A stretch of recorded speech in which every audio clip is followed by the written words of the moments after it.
Hello everyone. Today it is Friday. It is March the 22nd, and I will tell you that it has rained here all day long. It has just poured rain.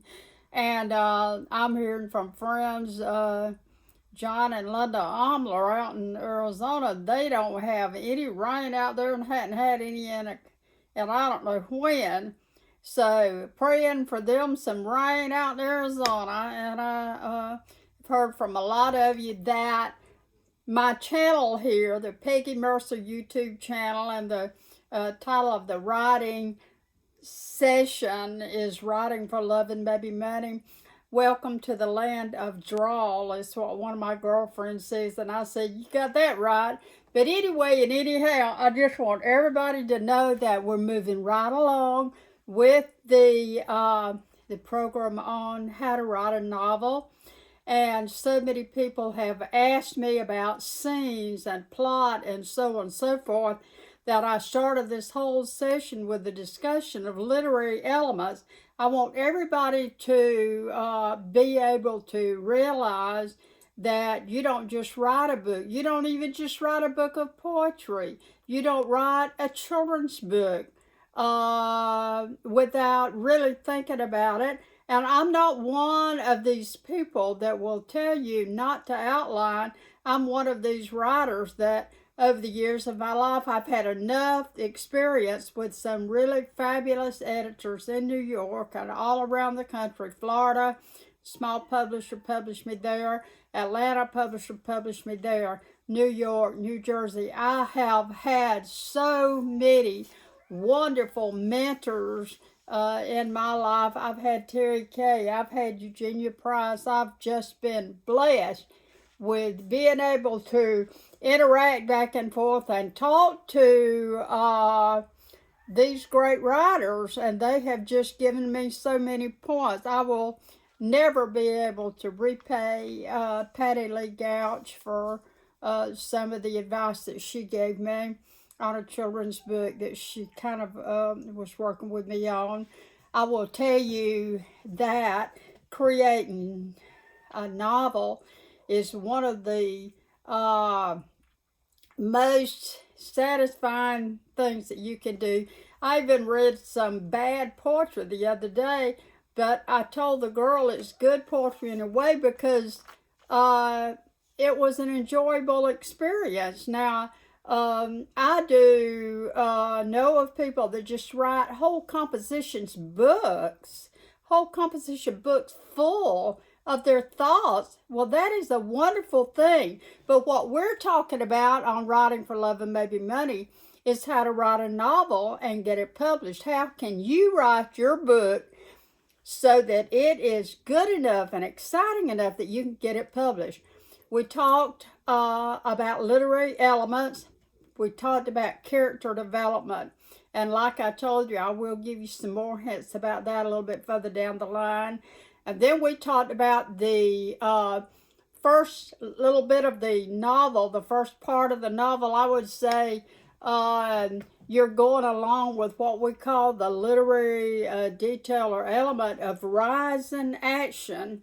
Your story has got to have in it exciting beginning and rise and action to get to the peak of the story, and then falling action, which sometimes it'll come up on the closed caption. It'll say fallen action, like a fallen vase or something.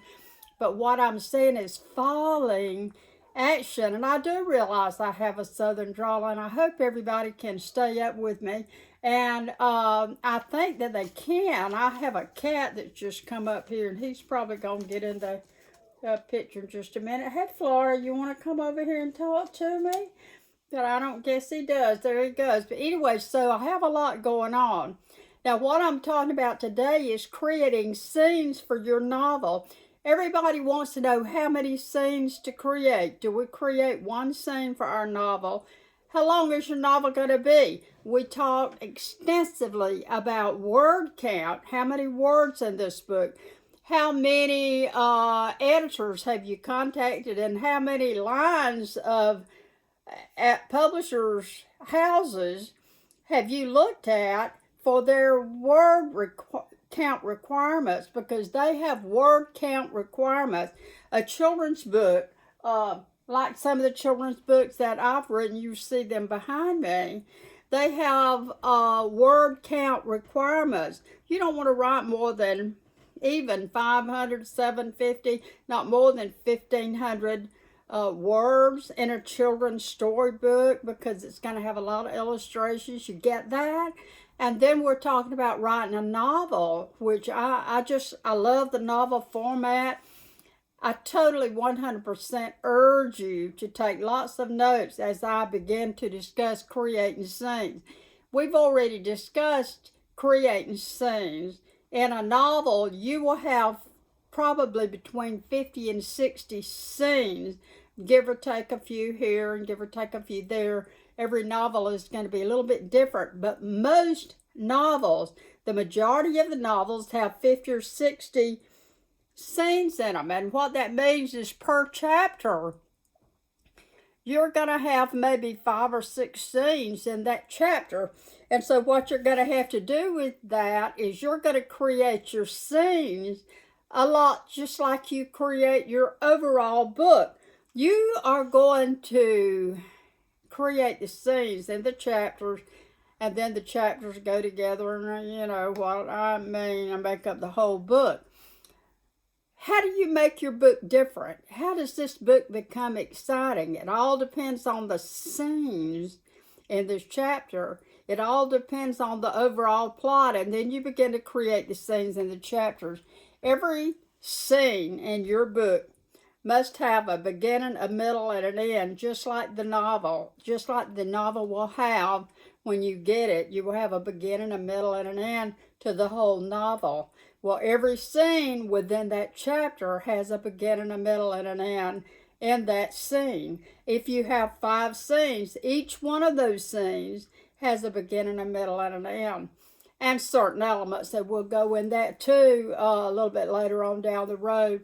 And I will actually pull some of my favorite books from my list out, that I have favorite books that I treat them like Bibles. I wouldn't loan them for nothing. I've made that mistake in the past, never got them back. So if you're creating a scene for your chapter, and you keep in mind that that scene has some characteristics. It has a beginning, a middle, and an end. I just said that. I know that. I want you to think about your pacing. If you're writing a really fast-paced novel, which I like a fast pacing, the more literary it is, the smoother and probably the slower that down that it might be. And here comes Florida. Florida, you gonna say hello to everybody out there? Florida. So this is Florida. He's kind of wanting to. Hey, Florida, isn't that a pretty ginger boy? He's a sport. That's Florida. He wants to buy, and maybe I'll write a book about a cat that buys. But anyway, we're creating scenes for our novel. That scene that you're creating has to, one of the main characteristics of that scene that you're creating, that scene has to go with it. That scene has to go somewhere, and it has to go somewhere fast. It doesn't need to play around. In other words, get started. You've got to have an incident or an inciting incident. We say that in songwriting. It's got to have a jumping off point. What happens? Because the whole of these scenes is what drives this plot. And the plot, you know, is the engine of the book. The scene has to get started fast, and it has to go somewhere. I want to know where it is and the mood and who's doing it, but I want something to happen. Like I've said a million times, writing styles have changed. Now, I have a book in there, a biography of Tolstoy, over there in one of my wall-to-wall bookshelves. I have the collected poems of Edgar Allan Poe, and it's probably this thick. Writing styles have changed. People don't have time to read big old thick books, especially if the writing is real bad, which I've read some bad writing lately, and I've just wondered why the people even bother. But people don't have time to read these big, thick books anymore, and that is why when you're writing your scenes for this chapter in your book, these scenes have to get up and get with it. They can't sit down on the job, and they've got to go, and they've got to go somewhere fast, because see, you have another scene to write. You may have a scene where your main character meets somebody from her past, but she can't quite remember who it is, but she remembers that maybe they did something horrible or something, but she can't remember what it is. You may have a character, a heroine, or a main character of your novel that finds something out in the woods while he's walking, and he considers it an emergency, but he doesn't know what to do. So you have a lot of excitement going, and it's got to go somewhere fast. You cannot leave something laying around for long when you're writing scenes. Now, like I said, if your book is going to be X number of words, if the word count's going to be 65,000 words, 100, it's going to be 45 or 50, you've got to know all this before you get started. And when you start your writing, my perfect advice for you is to write your book through. Write it. Get you what we call a working copy and work from there then. Now, I do a lot of editing as I go. I do editing work on my scenes. As I said in the other video, I was talking about writing sensually. And I had a really smart guy that's kind of also doesn't have real good common sense. But he said I was talking about writing sexually. That never came out of my mouth. I'm talking about writing sensually. I'm talking about using the senses. I want to hear it, smell it, feel it. I want you to tell me that he picked up this thing and it felt like sandpaper and he scratched it against his skin. How does sandpaper feel? This is what I mean by writing, using all of your senses. Turn them on, get them in there. Tell me who this is in this book. Tell me where he is, his location. Tell me what he's doing. And you remember all along, we're going to keep in mind that those old school journalists like I used to be, I wrote hard copy, soft copy for front pages, magazines internationally. And I had experience writing hard news and soft news that requires the use of the inverted pyramid. And I've taught a lot of kids how to comprehend what they're reading, reading comprehension by looking for those details in that inverted pyramid. I just love that inverted pyramid idea. So that is where you list your facts in order of ascension. You list the most important facts like who, what, when, where, why, sometimes how first. And then you flesh out the novel. And you do this in novel writing. You know, when I'm writing creatively, when I'm doing creative writing, I'm doing a little bit of a different kind of writing than I'd say academic, how to, children's whatever. So writing creatively, of course, that is going to leave me with some room. Now, I'm talking about writing 50 or 60 scenes in your novel. Isn't that going to be fun? And creating scenes. Now, I have friends throughout the South, and I'm kind of bad about this myself, that we, because of our Southern drawl and our regionalism or our what we call colloquialism, I will say things like, I'm fixing to go outside and start a small fire in my fire pile and burn some debris. I'm fixing to. Well, I'm going to give you some absolutely life-changing advice if you're a writer about your English that you use in writing your book next time.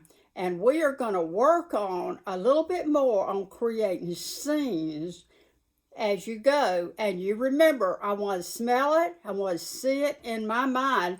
See, I'm not going through that scene with you, with the narrator, with the main character.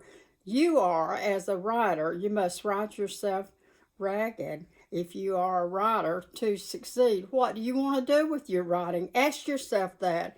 You want to write for yourself and then give the books away, because that's what you're going to do if you're writing for yourself. But if you're writing for the reading audience that you really care for, then you're going to be a little bit less about self and more about the senses and more about the scenes that you create, and you're going to write something wonderful for other people to read. Now, I'm going to stop this video. I may do another one this weekend. Y'all do know, I normally say, that we do know that the NCAA March Madness has started. We're working our way up to the Final Four. And I love basketball. I tell you, that young Caitlin Clark's got me so impressed. There's a lot of good teams out there, and as usual, it's very exciting. And I will be glued to the TV and watching that. I will be thinking a little bit more about creating scenes and talking to you about some of the tricks of the trade that I have learned in my lifetime. I do have some very exciting writing going on. Because of my eye surgery, I will be publishing some books with some very big publishers this coming next year or two. I have published a lot of my own books in the last few years because I thought, look, I'm getting older. I don't have time to drag around with the big publishers. But you know what? I'm going back to them because of my eyes. I had this surgery, so now I don't see quite as good as I used to, but I see you guys, and I'll see you guys again, if not before. I'll see you on Monday. Thank you. Subscribe, please. The only way I get credit for this YouTube video is if you folks will watch the video from start to finish and subscribe to the video. I hope this is correct, how I've got this written.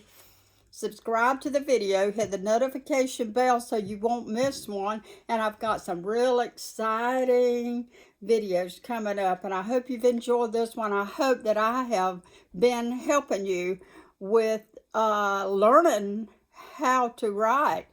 Thank you for watching my YouTube channel. Bye-bye.